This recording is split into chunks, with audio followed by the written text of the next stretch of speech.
Today I'll be showing you how to use GIMP, which is an image manipulation program and a great free alternative to Photoshop. GIMP is my personal favorite from that list, but one of those other programs may fit your needs better. This video will be just a basic beginner's guide for new users to get started using GIMP. To download GIMP, you'll want to go to gimp.org. I will provide a direct link in the description of this video. Once you're here, click on the download button. Now you'll see different options based on your operating system. Here you see one for Windows and one for OS X. If you're a Linux user, GIMP may already come with your particular distro, so check that first before downloading from here. You should choose the option to download directly. If you're familiar with torrents, then downloading via BitTorrent may be best for you. Once you have downloaded and installed, open up GIMP. Once you have GIMP opened up, you should see a layout that looks a lot like this, with the primary window in the center with the toolbox on the left and the layers window on the right. If you don't, select Tools and then find the option that you're missing to add it to your desktop. In the main window here, you have several options which include File, Edit, Select, View, Image, and so on and so forth.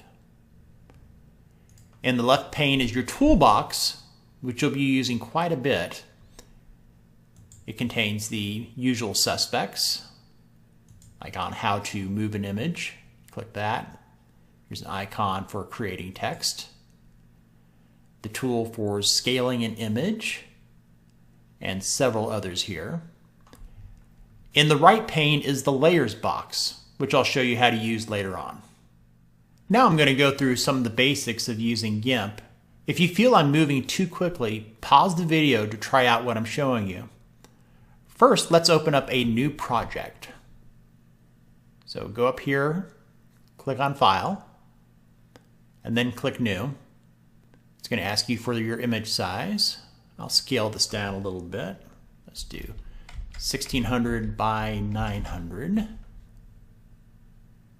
Under Advanced Options, you actually have several options. Popular one here including Fill Width, which includes foreground color, background color, white, transparency. If you're working with PNG images, you may want to select the transparency option. For this exercise, we'll leave it as background color. And when you're done, click OK. To change the background color, select the Bucket Fill tool from the toolbox. And then go down here and click on Background Foreground Colors option. Select the color you want. You can select from one of the options here if you have them, or you can pick your own color. I actually prefer the off grays. They provide a nice contrast. Once you're done with that, click OK. Position your mouse anywhere on the background and then left click to apply your color. I like to expand the window out a little bit by dragging the lower right corner. This won't change the size of your image though. GIMP works with layers. This works great to not ruin anything you've previously done in your image and to easily come back to a layer to make changes. To create a layer, go to the right pane and select Create a New Layer. Leave the options as they are and click OK. You can create as many layers as you need. With this new layer, let's create some text. So go back to the left pane, the toolbox, select the text tool, go into your image, and just drag out a text bar for you. Go down to the lower part of the text tool right here and select a different color, because I don't think gray on gray is going to work very well. Let's select white. Click OK. And let's increase the size too. 18 is a little small. Let's go over here to size You can put in a number randomly, or you can use the up-down arrows here to change the font size.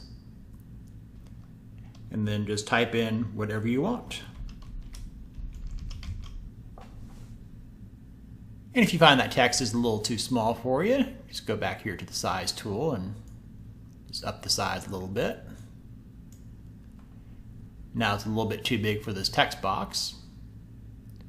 And you'll see options on here to resize the text box. So just go to the lower left, far right, lower, and then upper. For here, let's do the lower. Click and drag it down.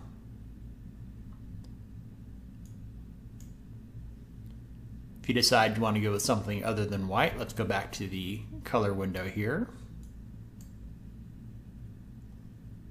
Let's do an off blue. When you're done with that, just go back to the layers options here. Click in the white space for background so you can see what you just did without all the lines around it. To move a layer in your image, first let's go back to layers, click in any white space to select that layer. Go back to the toolbox, click on the Move tool, go anywhere in that layer, and then click and drag where you'd like to move that to.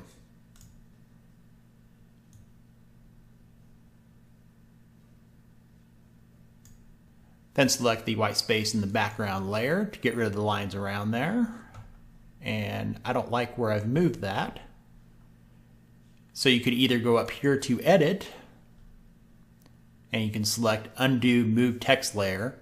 A shortcut key for that is Ctrl+Z.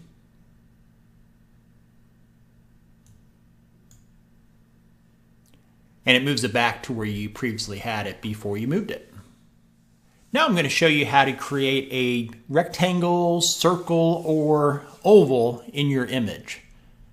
So let's go back to Layers, click on Create a New Layer, click OK. Go back to the toolbox. You have the options here for a rectangle select tool or the ellipse select tool. Let's do the ellipse, click in it. Go back to your image, go outside of it. Let's do upper left-hand corner. Click and drag around your image. If you need to resize it, there's all these yellow boxes surrounding the oval, and you can take those and drag them out if you need to try to make them as perfect as possible. And if you want to fill this space with a different color than gray, go back to the Bucket Fill tool, select a color, and we'll just leave the color as black. Click OK, and click anywhere within the oval right here. And to see this without any of the lines, clicking on the white space in the background doesn't work for this one. So go up here to Select and select None. Now I'm going to show you how to use the Blend tool. So let's go back to the toolbox. Click on Blend tool. And you have different options down here for opacity and which colors you want to use. Several options here. You can click any of those if you want to. I'm going to leave it with this one. Now you can either go from the left to the right, click and drag, and then let go. So let's undo that by hitting Ctrl+Z, or going to Edit and selecting Undo. Or let's try it from top to bottom, see how that works. That's a little bit better, so we'll leave it that way. Once you're completely satisfied with your image and you decide that you don't want to make any further changes to the image, you'll want to go up here to File, click on Export As. Do not click on Save or Save As. Click on Export As. Select where you want to save the image to. And of course, name your image. And you have the option down here to select the file type you want to save the image as. You can select it as a JPEG, or PNG is popular, and so on and so forth. And once you're done, click on Export. You have these options here if you want to change those. I usually leave them as they are, and then click on Export.